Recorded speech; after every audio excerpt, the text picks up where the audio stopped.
Megan, it's all you. Thank you. Hi, Twilight, Meg Linehan, The Athletic. Obviously, it has been kind of a strange week in terms of needing to play a couple games, but also having to send off Julian and Pino.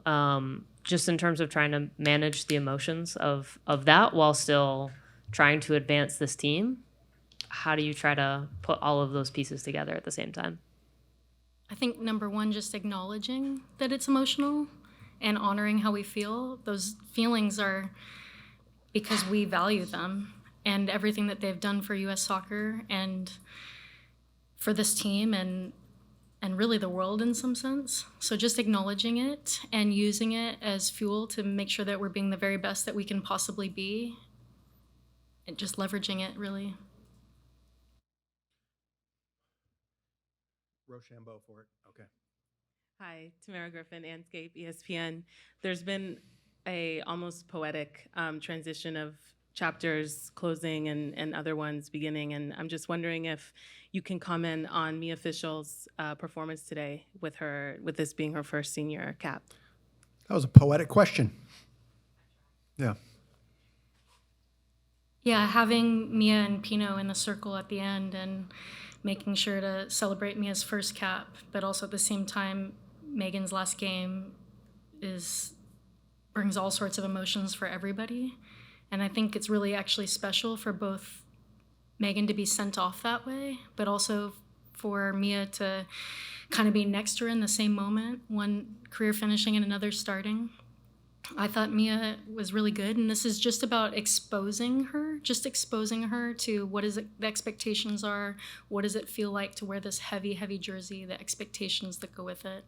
But I thought she was really good kind of in hold-up and link-up play, and I was excited for her to get some touches actually facing forward as well. Had a couple good opportunities to goal, did a really good job focusing on pressing at the right times and created a potential turnover through that as well. So doing the work on both sides of the ball and just speaking with her after the game, I think she also gets the magnitude of the moment of getting her first cap on Megan's last game. So I look forward to seeing how she uses that as fuel in the future. May I ask how she expressed that? We just kind of hugged out here. Yeah. And she said, thank you. And I said, you earned this. I wouldn't have put you on the field if we didn't believe in you. And she just told me it was a big day, and she hopes that she can follow in the same footsteps as Megan, but in her own way. She said Pino. Yeah. Perhaps a few words about Trinity as well, talking about the poetic transition. Yeah. Yeah, Trin's been really, really good. I think even looking back a bit to the World Cup, when she realized a little bit more about what her role would be, just a level of focus and concentration in certain areas, just boom, like just different level. And she's carried that with her into these past two games, and obviously scoring goals is a really positive thing, which we're excited to see. But yeah, I expect these things from Trin, to be honest. This is kind of the expectation moving forward, and really happy, but I know there's more in there. Steph Young, The Athletic. As you mentioned, there's a lot of things to balance here. There's still an NWSL season going on. You mentioned last time we spoke to you, you're trying to, get this team in a good place. There could be a new coach by the end of the year, that sort of thing, evaluation. In that context, just wondering, what was the evaluation of Jaden Shaw in camp, and what did you see from her that you liked? Jaden Shaw has been excellent. I mean, this is somebody we are so, so excited about in the future. And in small-sided activities, for instance, she's been one of our very, very top players, and the team is excited about what they see. So it's always a good thing when people are cheering and stuff on the sideline. She's making the most of her opportunities. We didn't get a lot of training, so but when we went big, she was also very good. And I think she's soaking what it feels like to be on the sideline in and taking in all these lessons. I like to study people, so I have to admit, I was watching some of our younger players, and of course our veterans who love Pino and JJ so dearly, but watching some of our younger, especially uncapped players, or for instance Alyssa Thompson, listen to what the veterans had to say on such a monumental kind of week. I just think it's really special, and I see Jaden humbly taking all of that in, and I look forward to seeing how she applies that both in her NWSL environment and it potentially whatever her future holds here. TWILA, obviously Megan and Julie have really unique skill sets, it seems like, and heading into this next camp, how difficult is it going to be to try to replace their attributes that they bring? Yeah, JJ actually said something to the effect in her press conference that comparison is the thief of joy. I think that's actually a message to the younger players. She's not looking for anybody to step into her role exactly, and we're not looking for somebody to do that. It's about being you to the very best of your ability. That's something that Pino has brought to the table. Be unashamedly yourself. And I think that players will step up as they see the opportunity. They are stepping up. And as it becomes clearer and clearer that the role could be theirs, permanently, we'll see more and more confidence. And it's always good when people are competing for those positions as well. But I can earnestly say JJ and Pino's message to the group is not who's going to be the next me. It's be you and love it. Cherish every day in the environment, compete, work hard. You never know when you're not going to have the opportunity, but be you. And it's a beautiful message that we want to continue in the environment. Wish I could end the press conference on that, but I can't because there's more questions. Nance, and then Sandra, go ahead. TWILA, what did you say to Megan, whether it was when she came off or at the end of the game, and what was it like to coach, knowing that you were the one to coach her in her final game? I couldn't tell you what I said at the end. Is probably just something normal between us. We have a great relationship.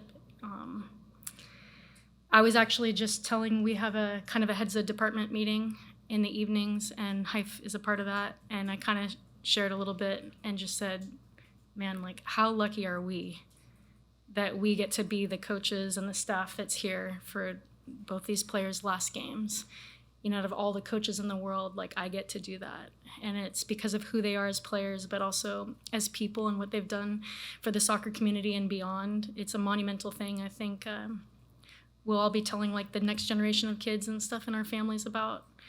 And I don't know, in terms of how it goes for Pino, I joked last night in front of the group, like, you never know exactly what you're going to get with Pino, what music she's going to be playing, what outfit she's going to be playing, If she gets a phone call, it could be like a friend, Sue, or the president of the United States. Like, you just don't know.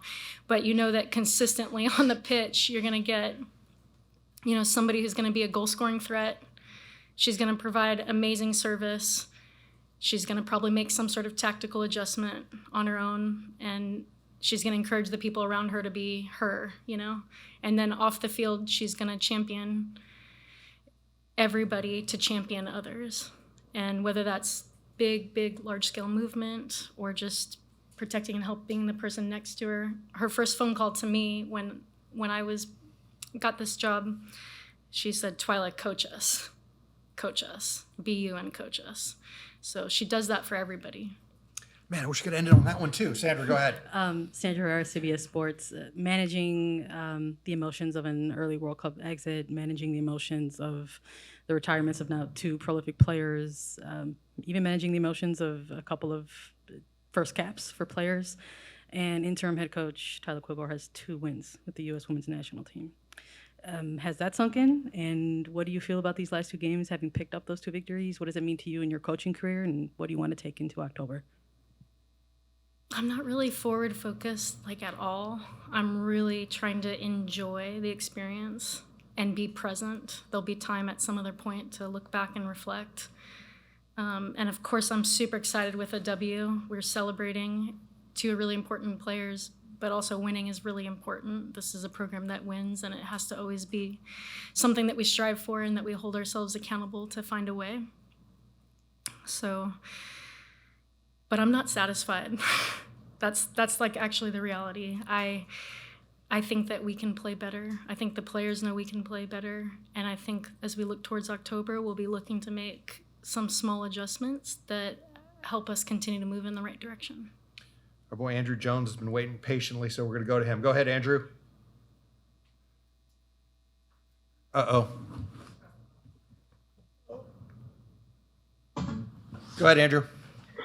Thank you, Aaron. Appreciate that all the way. And Twyla, I just want to ask you, what has been your favorite moment off the field that's tellable with Megan? And that's a perfect way for Aaron, for you, in terms of for Aaron to end it on that note for you guys.